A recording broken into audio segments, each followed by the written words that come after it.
आगरा के गौरव YouTube channel में आज हमारे साथ हैं आगरा कॉलेज की प्रोफेसर डॉक्टर अमिता सरकार जी। आइए अमिता जी से बात करते हैं। अमिता जी, आपके कैरियर की शुरुआत किस तरह से हुई? सबसे पहले मैं आगरा गौरव यूट्यूब चैनल को अपनी बधाइयाँ प्रेषित करती हूँ कि उन्होंने इतना अच्छा एक यूट्यूब चैनल स्टार्ट किया है जिसमें आगरा के जाने माने योग्य व्यक्तियों को लिया गया है और उनका इंटरव्यू प्रेषित कर रहे हैं आप। इसके लिए आपको बहुत बहुत बधाई। आपका जो प्रश्न है कि मेरा वहाँ पर सिलेक्शन कैसे हुआ, मैं इस क्षेत्र में कैसे आई, तो इसके लिए मैं ये बताऊँगी कि मैंने उच्च शिक्षा विभाग में अप्लाई किया था और ये 2000 की बात है। उसमें मेरा सिलेक्शन हुआ, मेरिट लिस्ट में मेरा नाम आया और मुझे आगरा कॉलेज अलॉट हुआ और तब से मैं निरंतर इस कॉलेज में कार्यरत हूँ।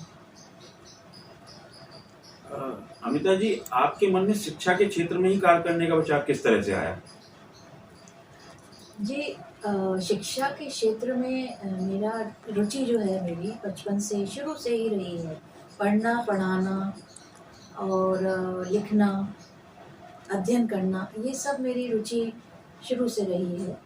और मेरे लिए इंस्पिरेशन मेरे नाना डॉक्टर लाल बहादुर सक्सेना, जो JLM कॉलेज ईटा के फाउंडर प्रिंसिपल रह चुके हैं, और मेरे पापा जो मुझे पढ़ाते थे, उनसे मैंने पढ़ने की और पढ़ाने की बहुत प्रेरणा ली है।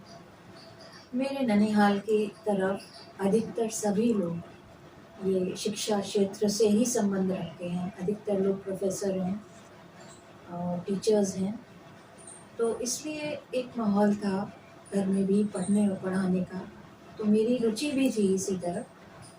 तो मैं शुरू से ही इंस्पिरेशन तो मैंने ली ही अपने माता पिता से।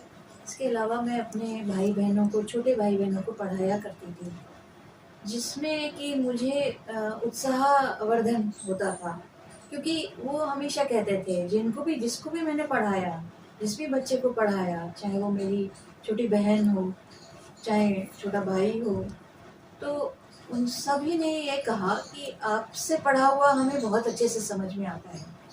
मेरी एक सिस्टर, कज़िन सिस्टर मुझसे CPMT की वो लेती थी, कंसल्ट करती थी मेरे पास आकर, और वो कहती थी कि कोचिंग में भी जाती हूँ मैं और इधर जहाँ पे भी पढ़ती हूँ, लेकिन कंसेप्ट्स क्लियर करने के लिए वो मेरे पास आती थी और कहती थी कि आपसे जो पढ़ा हुआ होता है ना दीदी, वो मेरे को बिल्कुल दिमाग में बैठ जाता है।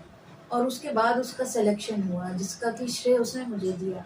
तो इस तरीके के इंसिडेंसेस, बातें मेरे जीवन में होती रहीं, जिनसे प्रेरणा पाकर मैं इस ओर और ज़्यादा अग्रसर होती गई। तो ये मेरी एक तरह से हॉबी है, पढ़ना और पढ़ाना। जी। शिक्षा के कार्य हेतु आपको कई सारे अवार्ड से सम्मानित किया गया है, उनके बारे में भी थोड़ा सा हमें बताएं। अवार्ड्स का मैं ये कहूँगी कि जैसे शुरू से रिसर्च से रिलेटेड ज़्यादा हैं।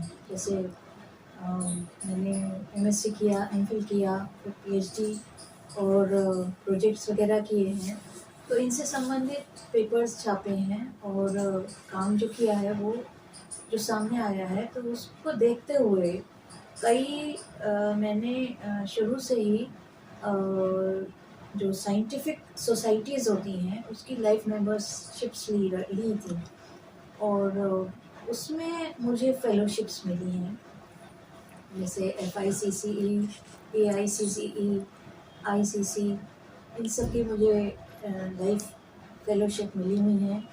इसके अलावा Indian academy of environmental sciences, इसकी भी मुझे लाइफ फेलोशिप मिली हुई है। इस तरीके से कई सोसाइटीज़ हैं जो मैंने जॉइन की हुई हैं, लाइफ मेंबर हूँ मैं उनकी, तो उसकी वजह से मुझे ये फेलोशिप्स मिली हैं। एक मुझे एमिनेंट साइंटिस्ट अवार्ड मिला है कल्प लेबोरेटरी से, और उसके अलावा कई सम्मान हैं, जैसे कि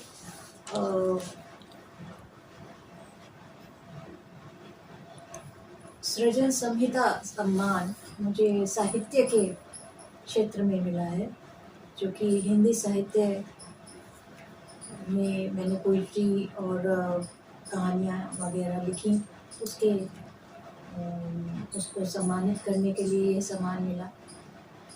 जो एक अवार्ड या मेडल मुझे मिला था 2012 में, वो स्मरणीय है मेरे लिए, क्योंकि जो मैंने काम किया था रिसर्च का सबसे पहले, वो मेरे को रिकॉग्निशन उसी से मिली थी।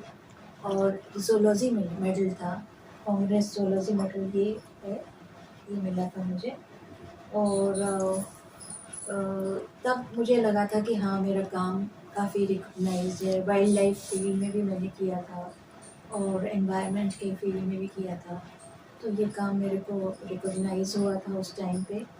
मेरे लिए ये अच्छी उपलब्धि थी। तो इसके फलस्वरूप मैं इस काम को और अपना रिसर्च को आगे बढ़ाती रही और काम करती रही। मेरे सुपरविजन में कई पीएचडी स्कॉलर्स भी आए, तो उन्होंने भी अच्छा काम करके दिखाया और पब्लिकेशंस भी किए। और अब तक की जो सबसे बड़ी उपलब्धि मुझे प्राप्त हुई है, वो मुझे प्राप्त हुई है 5 सितंबर 2019 को, जब मुझे शिक्षक श्री पुरस्कार मिला उच्च शिक्षा विभाग प्रयागराज के द्वारा। ये एक उच्च सम्मान है। उत्तर प्रदेश सरकार में हमारे माननीय मुख्यमंत्री जी योगी आदित्यनाथ जी और आदरणीय राज्यपाल आनंदीबेन जी के हाथों के द्वारा मुझे यह सम्मान प्राप्त हुआ। ये सम्मान मेरे लिए अब तक की सबसे बड़ी उपलब्धि है और वो क्षण मैं कभी भूल नहीं सकती जब मैंने इसको प्राप्त किया। मैं स्टेज पे गई और मैंने इसे प्राप्त किया। मेरे लिए ये अविस्मरणीय है। और जो बड़ी उपलब्धियां हैं उनमें से एक है, तो ये जो है शिक्षक श्री पुरस्कार मेरे लिए अभी तक का सबसे बड़ा सम्मान है जो मैंने प्राप्त किया है। इसके अलावा जेनियल मैगजीन के द्वारा मेरे को नारी रत्न सम्मान, प्राइड ऑफ आगरा, आगरा के गौरव, ये सम्मान प्राप्त हुए हैं। अपने कॉलेज में भी मुझे कई बार सम्मानित किया गया है और एक उत्तर प्रदेश लेखिका समिति के द्वारा भी मुझे सम्मानित किया गया है। तो इस तरीके से ये कई सम्मान हैं और फेलोशिप्स, यानी आप जो भी कहें।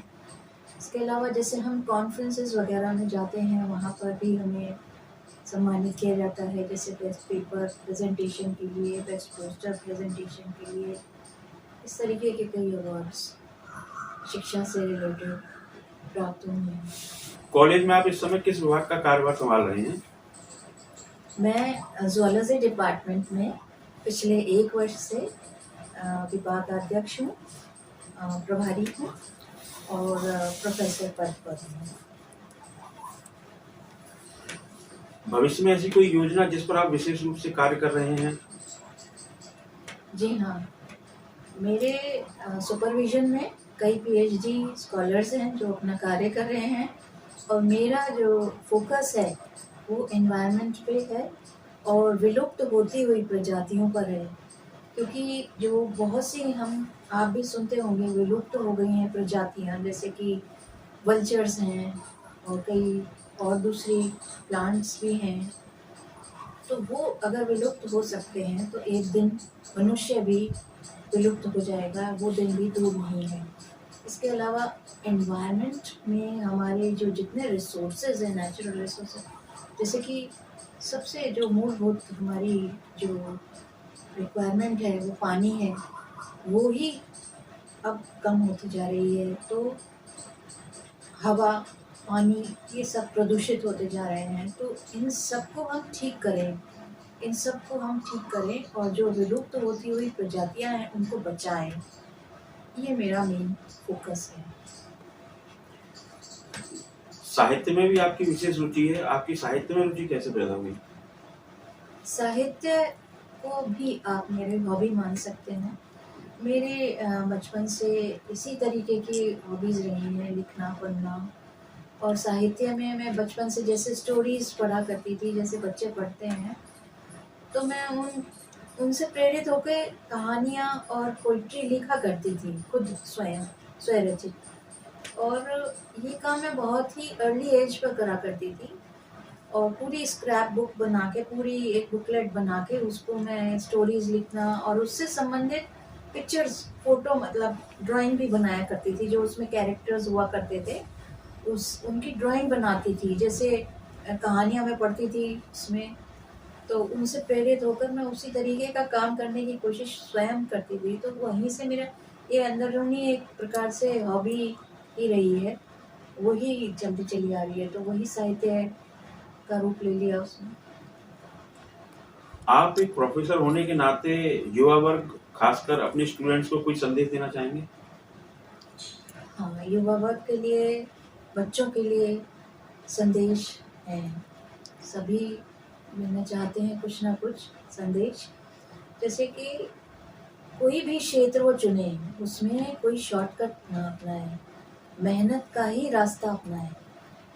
कोई भी सफलता अगर प्राप्त करनी है, तो उसके लिए आपको मेहनत करनी पड़ेगी और मेहनत के साथ-साथ उस क्षेत्र के बारे में मैक्सिमम कोई भी एस्पेक्ट, कोई भी चीज़ ऐसी ना रह जाए जिसके बारे में आपको नॉलेज ना हो। उसके बारे में पूर्ण जानकारी लेकर और उसका अध्ययन कर कर उसको आगे बढ़ाना चाहिए, ना कि कोई शॉर्टकट अपनाएँ। शॉर्टकट से कभी भी आपको सफलता का जो रास्ता है वो अच्छी सब मंज़िल नहीं प्राप्त होगी। इसके अलावा अपना जो कल्चर है उसको ना भूलें, जो हमारा कल्चर है उसको ध्यान में रखते हुए आगे अपना काम करें, उसको बढ़ाएँ। कोई भी काम जब भी आप करें या उस क्षेत्र के बारे में सोचें, तो अपने माता-पिता और अपने देश की उन्नति के बारे में ज़रूर सोचें। अपने माता-पिता के लिए कुछ ना कुछ ज़रूर करें। बस यही मेरा संदेश है। अमिता जी, बहुत बहुत धन्यवाद।